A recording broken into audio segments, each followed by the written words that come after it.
and welcome to the Motivational Millennial Podcast. This is Ivy LeClaire.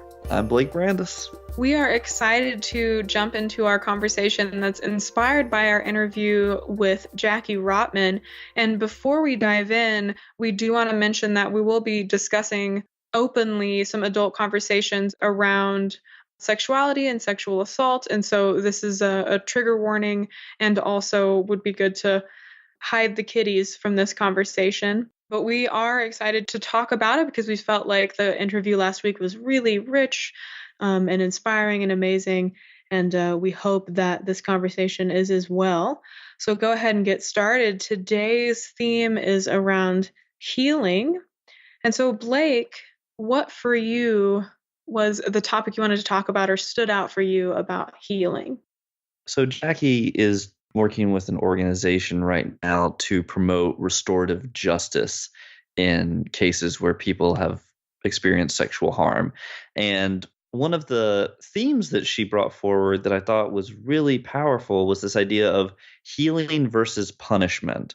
So traditionally, our justice system, justice has been about punishing someone who has caused or created a harm in society so that they themselves are harmed. Whereas the restorative justice model is about recognizing that a harm has been created. What can we do to heal the harm rather than harming the person who caused the harm? And this can sometimes be misunderstood as saying, oh, you're just saying let people do whatever they want. It's still about holding people accountable. It's just saying that the solution is not to create more harm and spread more pain around, but to actively look at ways to heal and restore what has been hurt or lost or damaged in constructive ways. So through mediated conversation, through restoration. And I thought this was so powerful because how often in our own lives do we want to punish other people or punish ourselves as a way of making things right versus proactively healing something or asking for healing when a harm, either perceived or objective, has been created. And I think that was really powerful for me because I often think if I've made a mistake or something, oh, I deserve to be punished. It's this very puritanical impulse. Instead of thinking, how can I take action to make something better? So I thought that was just really provoking. I don't know if that brings anything up for you or any reflections on your end. Yeah, it does. And I think it's really interesting because, yes, we've gotten really used to this punitive form of justice. But I think that in actuality, the restorative justice model is requiring the perpetrator to take more responsibility for their actions and really get a clearer understanding of the consequences of their actions, right? Because, Jackie was speaking about it in the sense that it would greatly reduce the number of repeat offenders. And I'm imagining in part that that's because they are actually looking at what is the harm that I actually caused. In what way does that person have to heal emotionally, spiritually, financially, like all of these things, like they're actually having to look at the consequences of their actions and maybe gives them a different understanding versus if you just put them in court and they're like, no, I'm not guilty. Here's all these reasons that, it was okay that I did what I did. And she was dressed this way or whatever the hell. Like that doesn't help address the problem or teach them or anything. It doesn't help the victim as much and it doesn't dissuade repeat offenders. That is my understanding of it and why it's so valuable. Yeah, and the research shows that restorative justice actually has the highest victim satisfaction in terms of the resolution of it. Mm. And a large part of that is because, we don't always love using the term victims, but people who have suffered sexual harm are active participants in the process. They have some degree of control in initiating the dialogue and sharing their truth and their story in a narrative framework with community support, which is a big piece of this too. I think that's so powerful. And really helpful too, especially in an age of social media where it's so easy for people to just immediately go to judgment either of accuser or accusee. Jackie talked about that too, how few women speak out about being sexually assaulted just because it's so easy for people to launch judgment, verbal or otherwise, different kinds of attacks and re-traumatize the person all over again. So I really think what she's doing is powerful and great way to think about ways we can make an impact in our own lives, with our own relationships, and in our own communities. Obviously, we're talking about a really serious scale here of sexual harm, but this frankly can even apply when you've disappointed somebody or Mm-hmm. when something much more mundane has happened, and thinking through from a perspective of healing rather than just pure like atonement and resetting the status quo. It's like, okay, what can we do to make this right and to try to make sure it doesn't happen again? That makes a lot of sense when I think about relationships that I've had, or even I don't have children myself, but I was a child once. And, I think about the different ways that my friends received consequences to their actions versus the way I received consequences to my actions.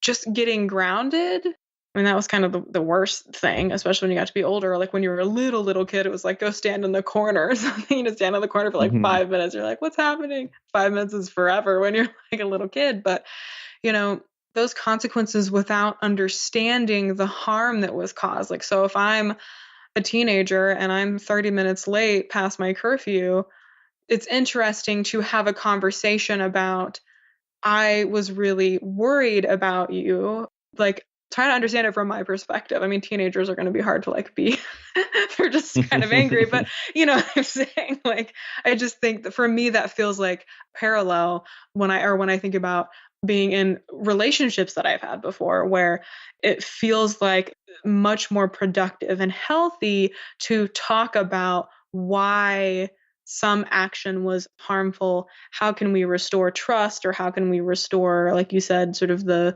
don't know if you said status quo, that may not be the right word, but how can we restore the health of our relationship rather than just being like, okay, you did that thing, so now I'm not giving you any booty or something. You know what I mean? Like, that's, I don't know.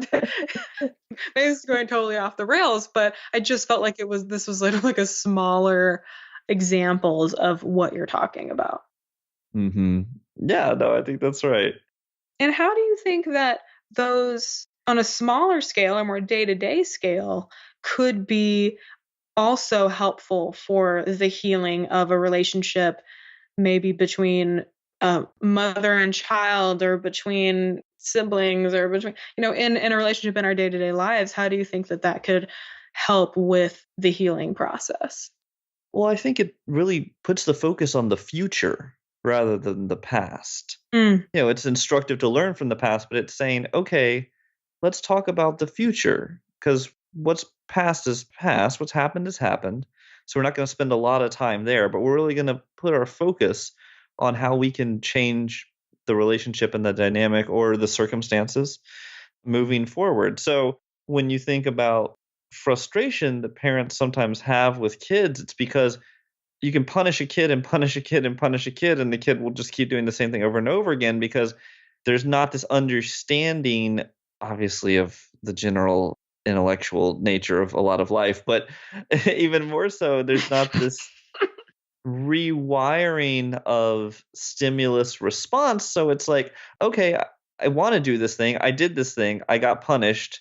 Oops, I'll try not to do it again. Oops, I did it again. I got punished. I do it again. Like nobody wins. And so I think a more constructive approach might be to say, okay, let's practice. When you want to do this thing that hurts in this way or causes this problem, let's come up with something to do instead, right? Because if all you're doing is punishing the behavior, you're not replacing it with anything constructive. So I think a big element of this is trying to think of a positive alternative. And specifically, I'm thinking with the adults and children mhm. piece you brought up. Obviously, between two adults, you can have that same conversation potentially, depending on what the issue is. Yeah, I mean, it's the same principle, I feel like. Yeah, exactly.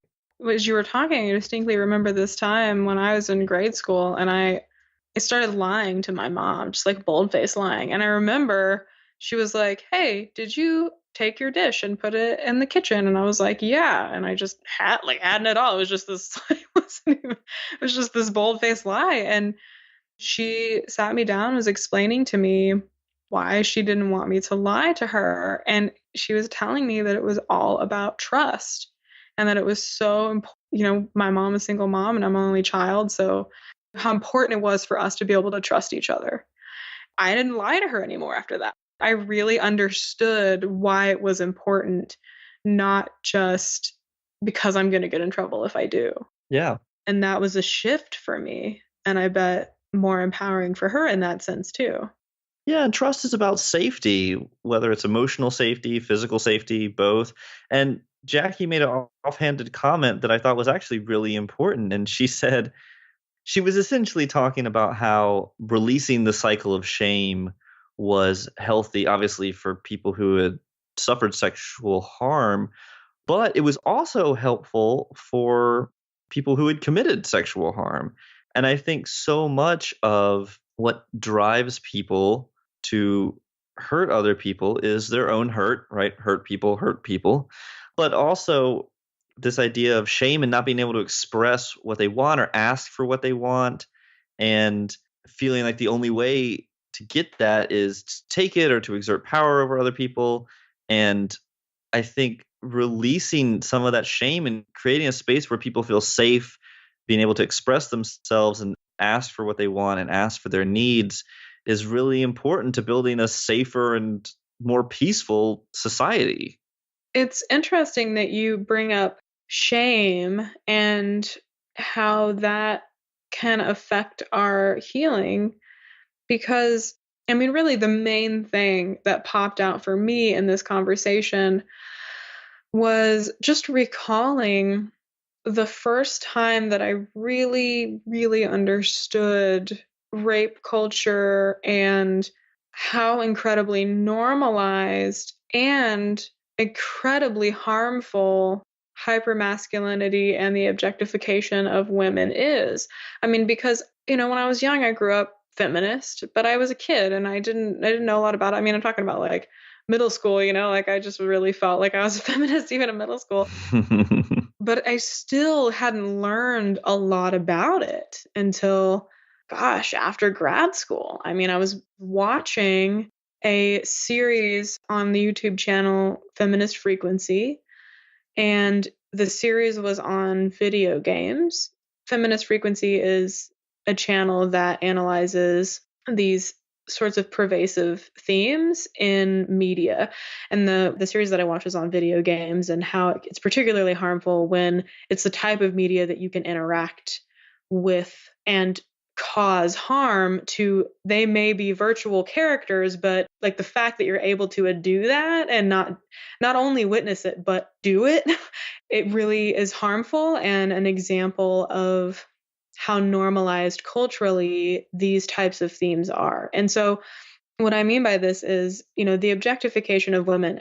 It's like I've heard women are objectified, but it just became like a meaningless phrase until I really watched the series and understood its meaning that women are put on the same level as objects.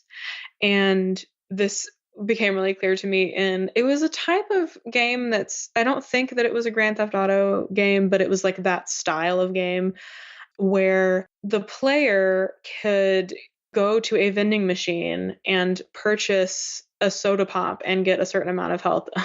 And the player could also approach a prostitute, purchase sex with a prostitute, and get the same amount of health as they would get from a freaking soda from the vending machine. Okay.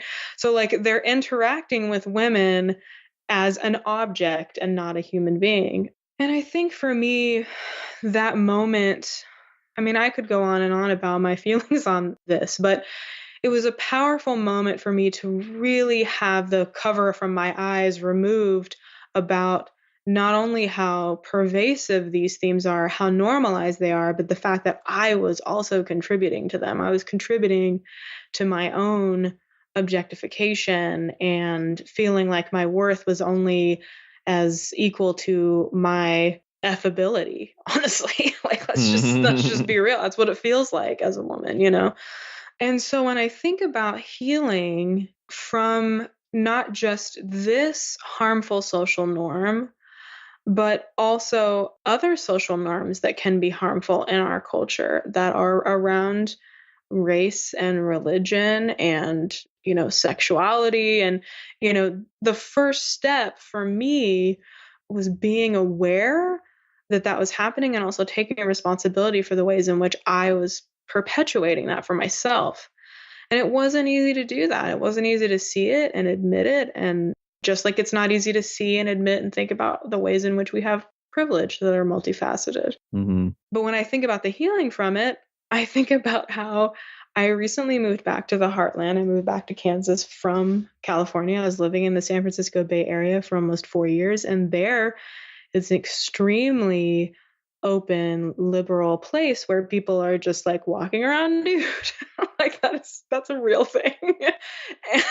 And and it was amazing the cultural norms that then developed for me that were about spirituality and that were more accepting of different types of sexuality and that sort of thing. That helped me to have some of my own healing so that now that I am back in Kansas and I'm in an area where these sorts of, dare I say it, progressive perspectives aren't as normal. They aren't as normalized.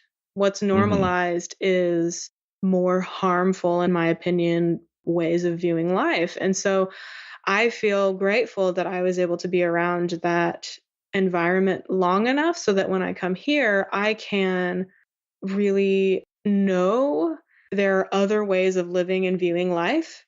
And that just because it's the most pervasive in the area doesn't mean it's the only way and doesn't mean it's the right way. And for me, that was very healing because even being here, like I'm kind of talking a very long time, so I appreciate you for listening. But, I have to be aware of the fact that people dress more modestly here, and that's a value, but also recognize that value is coming from shaming women for their bodies. Mm-hmm. People around me may not understand that, but I do. And that's my perspective. And so I'm going to have my cleavage out. You know what I mean? Because I recognize that that value is coming from a patriarchal, shameful perspective. And if you're uncomfortable with my breasts, like, I don't know what to tell you. That's your emotional responsibility, not mine. So that feels healing to me to have my cleavage out. It's a sexually empowering, back to sort of the Jackie Rotman's, perspective. So anyway, that was sort of a long, but that's the big healing that has happened for me around awakening to these harmful norms. Yeah, well, thank you for sharing your story and your journey through it. And I think the place you arrived at the end there was exactly the goal. Like, the goal is for people to feel empowered and living their truth. And as long as it's not actively harming other people, right? That we all have the space and the freedom to express ourselves and to live.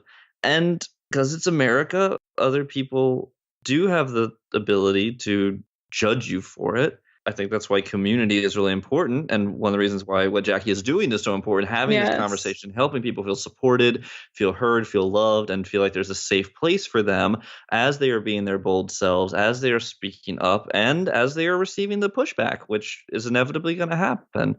But the pushback, I don't think we should view that as something that we want to stop. I think we should view the pushback as something to be managed and to be handled with love and respect, because that's ultimately an educational opportunity. It's like, if you care that much about this, if you're willing to engage about it, then let's have a conversation about it. Let's explore why you feel the way you do. Let me share my truth and my experience. I just keep thinking about, let's have a conversation about why the way you feel about your cleavage. I'd like to understand more about Let's have a you might not have thought of it compassionate as a conversation conversation. starter. Exactly. Well, I adamantly stand behind my right to have cleavage. I thought you were going to say you adamantly stand behind your cleavage. I was like, yes, sort of by necessity. Literally stand behind my cleavage.